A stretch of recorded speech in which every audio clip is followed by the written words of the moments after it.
Our tip for the day confuses even me. Probably going to confuse you too.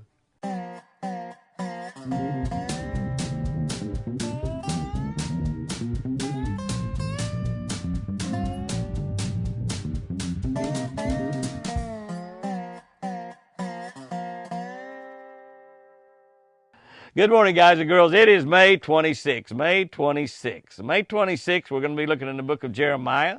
Jeremiah was the weeping prophet. I have a grandson named Jeremy. We frequently call him Jeremiah. Just a cool name. I love the name Jeremiah. Jeremiah 18:11. Stop doing evil, change your ways, and do what is right. That's the prophet Jeremiah speaking to the people, and he just tells them real simply. Stop doing evil, change your ways, and do what is right. Pretty simple. Most fishermen think that they're pretty good at catching fish. In fact, most believe if they really had a chance, they could make it big on the professional level. Most could not. But what they believe in their own mind and in their own heart, that's really what's important. That is really what's important. What you really believe in your mind and in your heart. Over the years, we've blurred the lines in our minds between good and evil to the point where there is not much difference. Good and evil, pretty close together. But God draws a very well-defined line between good and evil. Listen to these right here. This is good right here. Pay attention. To God, it's adultery. It's not, well, everyone's doing it. To God, it's murder. It's not a woman's choice. To God, it's a lie. It's not just bending the truth a little bit.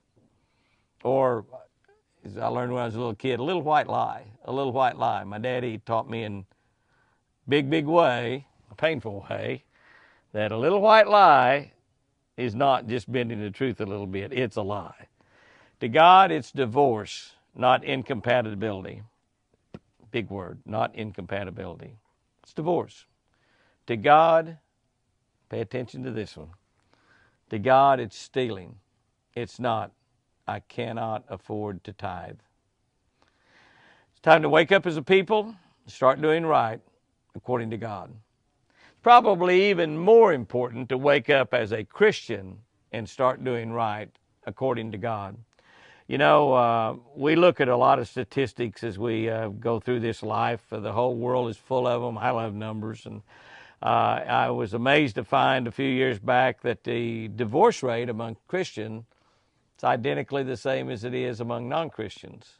Many things that they keep statistics on, it's not any difference between Christians and non-Christians. And one of the reasons is we as Christians have blurred the line just like the non-Christians have blurred the line between good and between evil. So if we'll just do what the prophet Jeremiah said, stop doing evil, change your ways, and do what is right. And if we will keep that very well-defined line between good and evil. So when we're tempted to do one of all these things we talked about, we realize those things are evil, they're sin, and God draws a very well-defined line between them. We're going to live a lot better life. We're going to be a lot better husband, a lot better wife, a lot better friend, father, mother, grandmother, grandfather, whatever.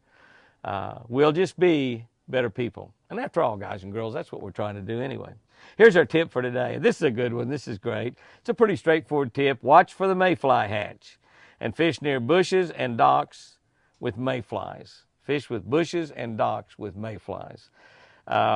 You know, not mayflies as bait, but mayflies are on the bushes and the docks. And the reason is, of course, because bluegill and perch and brim, they love mayflies. So when the mayfly hatch is under every bush and boat dock and stuff, they're around there biting those mayflies.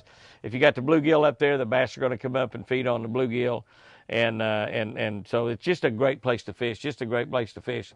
My consternation on this particular situation is I don't ever see mayflies in May.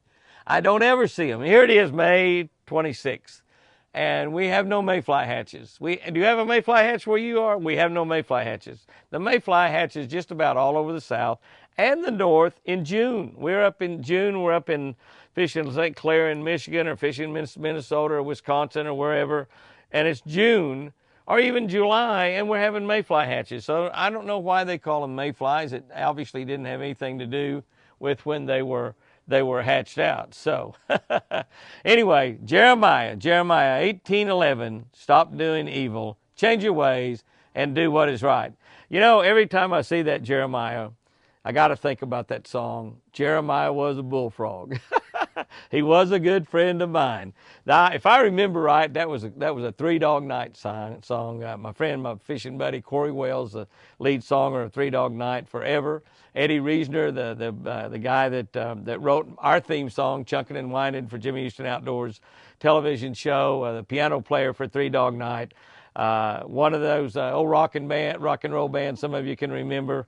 Up until not too long ago, in fact, they may still be playing out there on tour. We lost Corey about, I guess, 2 or 3 years ago now. The way time goes, it hadn't been that long, didn't seem like. But Eddie Reisner, of course, is still with us, living in Nashville. I talk to Eddie quite often. Great songwriter, great piano player. And Jeremiah Was a Bullfrog, an iconic song, Three Dog Night. Guys and girls, go out there and have you a great one today. Remember, I love you.